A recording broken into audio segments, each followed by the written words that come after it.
စေချောင်းမှာဆိုရင်60ရာခိုင်နှုန်းလောက်ကစောင်းနဲ့မျက်နှာနဲ့လုံးဝမခွာဘူးဒါပေမဲ့ဖင်နာကအဲ့60ထဲမှာပါလားဆိုတော့မပါဘူးကျန်တဲ့40ထဲမှာပါတာအဲ့ဒီ40ထဲမှာမှဘယ်လိုလူစားမျိုးလဲဆိုတော့ចောင်းစာကိုလည်းမေးဆောင်မဖြစ်သွားအောင်လို့တိတိကျကျလေးလာတယ်ပြီးတော့ကိုဝါသနာပါတဲ့အရာတွေကိုလုပ်ဖို့လည်းအချိန်ပေးတတ်တဲ့သူမျိုးစီတက်ကတူမှာစာရီအများကြီးလောက်ရတာမှန်လားဆိုရင်မှန်တယ်ဒါပေမဲ့ဒီနေရာမှာဖင်နာရဲ့မောင်လေးညီမလေးတို့တတိပေးနေတာလ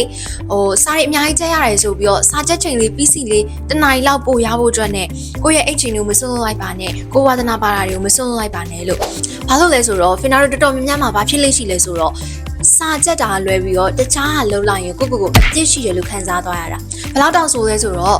့ကိုကဒီ K drama series တခုကြည့်နေတယ်ပေါ့အဲ့တော့အရင်ကြည့်နေဆိုပြီးတော့ကြည့်လိုက်တယ်ဇက်ကလည်းပြီးသွားရော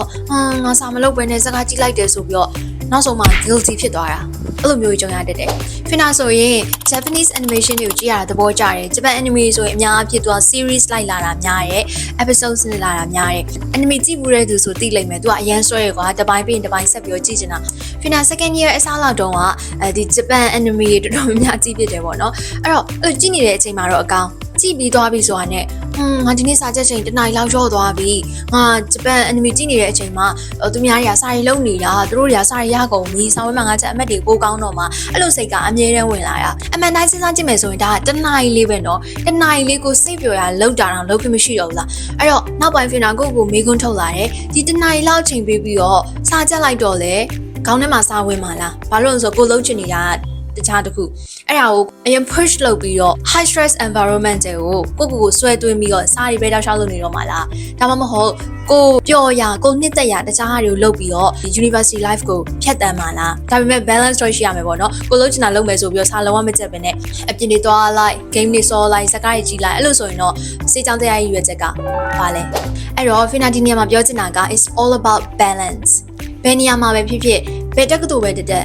balance ကအရေးကြီးတယ်ကိုယ့်ရဲ့ personal life နဲ့ student university life ကို balance လုပ်ထားနိုင်ရင်ဒါကဘာမှပြဿနာမရှိတော့ဘူးတခြားတက္ကသိုလ်နဲ့မတူတာကြတော့ Finarity medical schools တွေတော်တော်များများကကျောင်းပိတ်ရက်ကလည်းတိုးတယ်ပြီးတော့အတန်တက်ရတဲ့အချိန်ကလည်းများတယ်စာလို့ရတဲ့အချိန်ကလည်းများတယ်အဲ့တော့ကိုယ့်စီမှာဒီတခြားတက္ကသိုလ်တက်နေတဲ့တငယ်ချင်းတွေကိုမြင်ရင်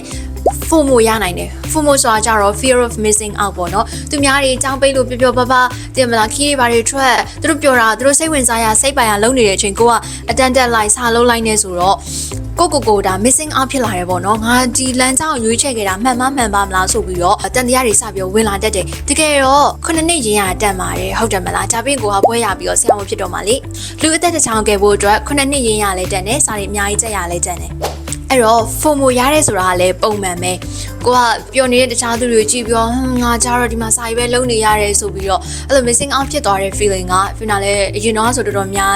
းကြုံခဲ့ရဘူးပဲပေါ့နော်ဒါပေမဲ့ဒါကစေချောင်းသားအယောက်100မှာ80ရာခိုင်နှုန်းလောက်ကဖြစ်နေကြပါတော့အဲ့တော့အဲ့ဒါကိုဘယ်လို overcome လုပ်မှလဲဘယ်လို positively တွေးပြီးတော့ဒီ university life ကိုဖြတ်သန်းလဲဆိုတာလည်းအရေးကြီးတယ်တချို့တွေလည်း Finna တိကောင်းသိလိမ့်မယ် Finna က Blog by Finna ဆိုတဲ့ Facebook page မှာ English content တွေကို sharing လုပ်ပေးနေတဲ့ English language trainer တယောက်ပေါ့နော်အင်္ဂလိပ်စာသင်တန်းတွေလည်းဖွင့်ထားပါတယ်အဲ့တော့ Finna ဆိုရင်ကိုယ့်ရဲ့ personal life နဲ့ university life အပြင်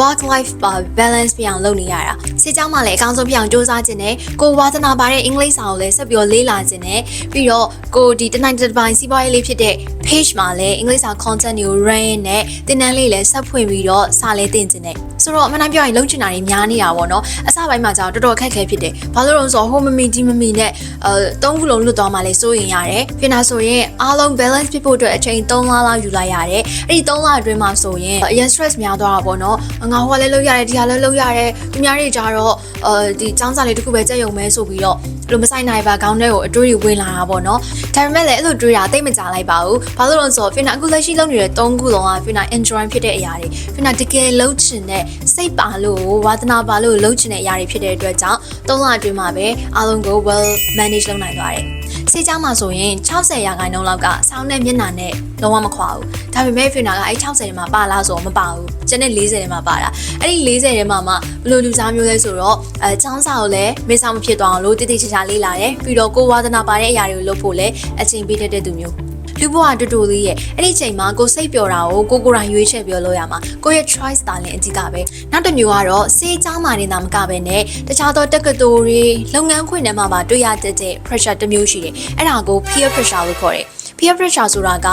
ကိုယ်နဲ့တက်တူရွယ်သူတွေကိုယ့်ရဲ့အတန်းပေါ်တွေလှုပ်ဖို့ကင်ဘက်တွေတခုခုအောင်မြင်သွားတဲ့အချိန်မှာကိုကိုမတိုးတက်လာဘူးလို့ခံစားရတဲ့ feeling အဲ့ဒီ peer pressure တော်တော်ဆိုးတယ်ဘယ်လိုအချိန်ဒီမှာဆိုးတာလဲဆိုတော့ကို self acceptance မလုပ်နိုင်တဲ့အချိန်မှာ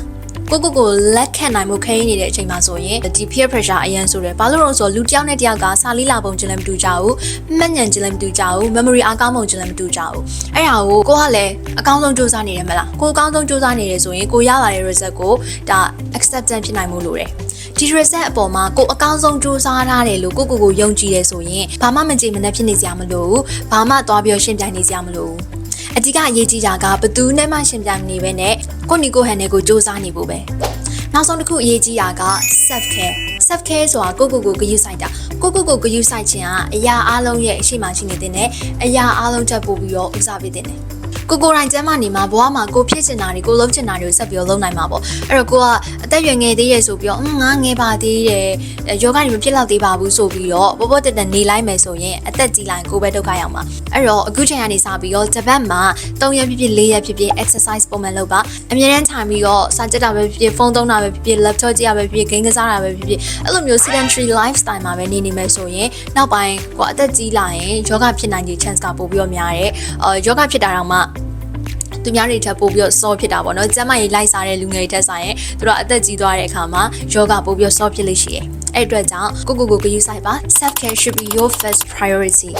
ခေကောင်းပါပြီဒါဆိုရင်ဒီနေ့ဗီဒီယိုလေးကတော့ကြည့်လောက်ပါပဲဖီနာပြောသွားတာတွေတဲကနေမှတစ်စင်အရာကောင်းလေးတစ်ခုရသွားရင်ကိုဖီနာဒီနေ့ဗီဒီယိုလေးကကြုံနေပါတယ်ဆိုတဲ့အတွက်ကြောင့်နောက်နေ့ဗီဒီယိုတွေမှာလည်းဖီနာနဲ့ထပ်ပြီးတော့တွေ့ကြပါမယ် Anyway I hope you have a wonderful rest of your day and I'm going to see you in my next video and thank you so much for watching till the end bye